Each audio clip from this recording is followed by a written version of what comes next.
हम लोग एक गाना लेके आए हैं दुर्गा माता के, सुनना और पूरा गाना सुनना। चलो, और लाइक भी करना, सब्सक्राइब भी करना और पूरा गाना जरूर सुनना।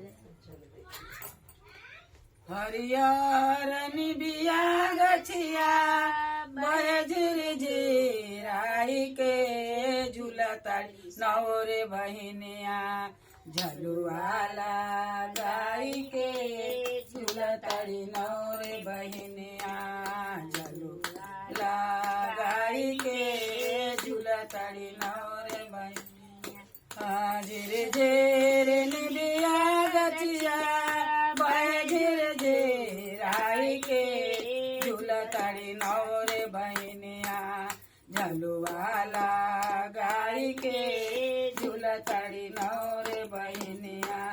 झूलता झूलता मैया के लगली पियसिया हो, झूलता झूलता मैया के लगली पियसिया हो। चली भैली मैया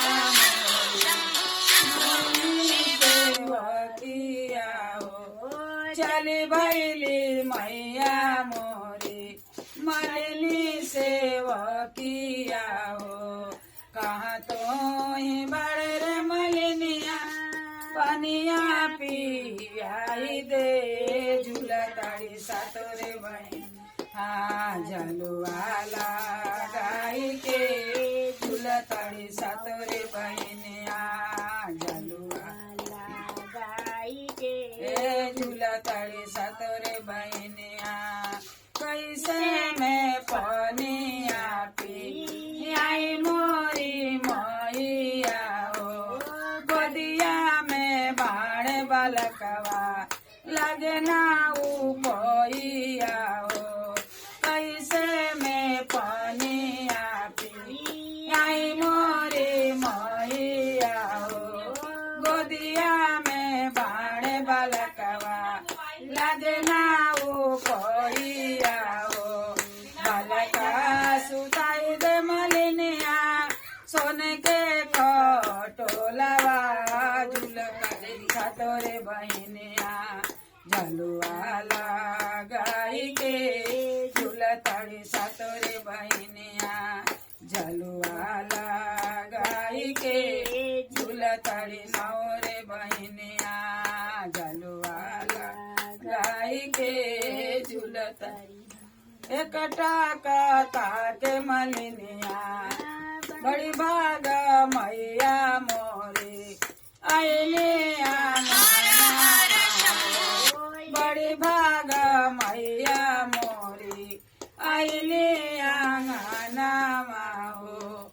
एकटा कता के मलिनिया बरसे नाए नामा हो, एकटा कता के मलिनिया बरसे नाए नामा हो।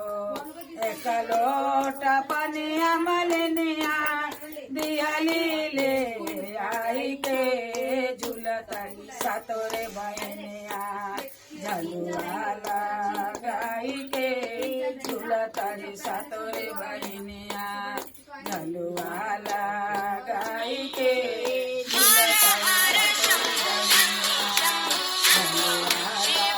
गाई के झूलताड़ी सातोरे बहनिया। बैठाओ मैया मोरी चनना पिड़ैया हो, बैठाओ मैया मोरी चनना पिड़ैया हो।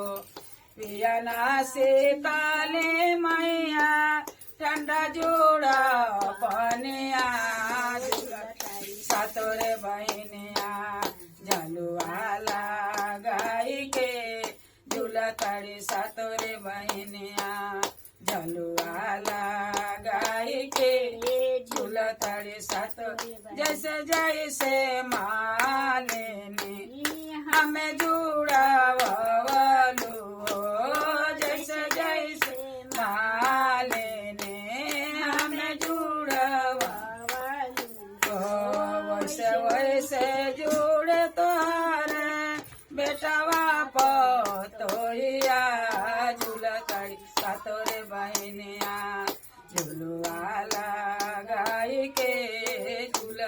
सातोरे बहिनिया दिए तोरे बेटवा पतैया सियारा साई के दिया पाई सातोरे बहिनिया भले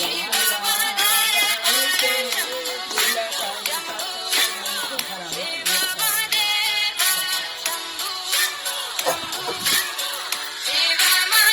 ये दुकान चली गई तो